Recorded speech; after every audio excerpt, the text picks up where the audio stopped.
Di pagi hari di desa Konoha, ada seorang anak perempuan yang dikejar 3 orang bertopeng.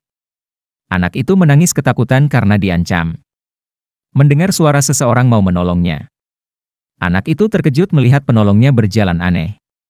Li dengan gaya super anehnya membuat 3 orang bertopeng dan anak itu terdiam. Memperkenalkan dirinya, Li berniat menghajar ke 3 orang bertopeng itu. Berlari mendekat, Li terkejut melihat kotoran anjing yang baru saja dikeluarkan. Dengan teknik kakinya Li berhasil menghindari kotoran anjing. Hal yang tak terduga, Li justru jatuh membuat celana salah satu orang bertopeng melorot. Anak perempuan beserta warga sekitar ikut terkejut karena motif celana dalam orang bertopeng. Sangat malu, orang bertopeng mengajak temannya mundur. Kembali berdiri untuk menyembunyikan malu. Li menyatakan semua itu sesuai rencananya. Li juga menjelaskan gerakan itu khusus mengatasi situasi tanpa pertumpahan darah.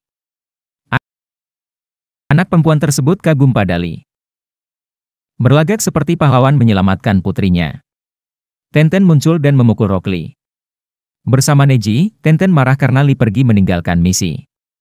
Mengenai kejadian yang melibatkan anak perempuan tersebut. 3 orang bertopeng itu adalah penagih hutang.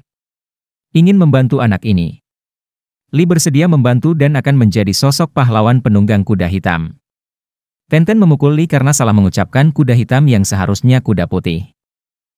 Menuju tempat tinggal anak perempuan tersebut. Li berjalan aneh karena itu bentuk latihannya. Melihat rumah anak itu. Li berlari ingin meminjam toilet karena mau buang air kecil. Terkejut ada kotoran anjing. Li kembali menggunakan teknik menghindarnya. Hasilnya, Li menabrak rumah anak itu. Anak itu penasaran dengan jutsu milik Rock Li. Berkata terus terang tidak memiliki kemampuan ninjutsu. Hasilnya anak perempuan itu merasa ditipu dan marah pada Li.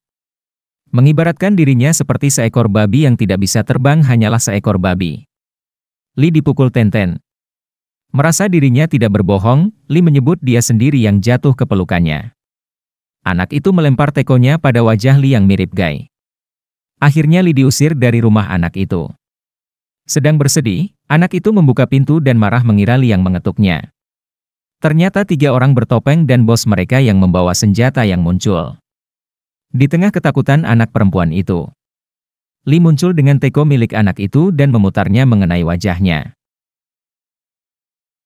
3 orang bertopeng yang menyerang Li, dikalahkan dengan berbagai tekniknya yang aneh. Terakhir melawan bos mereka, Li terlempar dan kewalahan menghadapinya. Bangkit dan tidak menyerah. Li berlari menyerang. Menjegal kakinya sendiri dan jatuh mengguling. Li menggunakan kejadian yang sama seperti awal pertemuannya dengan anak perempuan itu. Karena malu, bos bertopeng menggunakan tangan senjatanya untuk menutupi. Senjata makan tuan. Bos bertopeng kabur bersama anak buahnya dan tidak akan kembali lagi. Li dengan bangga menunjukkan jalan ninjanya. Terharu, anak perempuan itu berlari mau memeluk Li. Li yang terpeleset teko, hampir menginjak kotoran anjing. Namun hasilnya, Li justru membuat rok anak perempuan itu melorot. Li akhirnya dihajar hingga di atas gunung.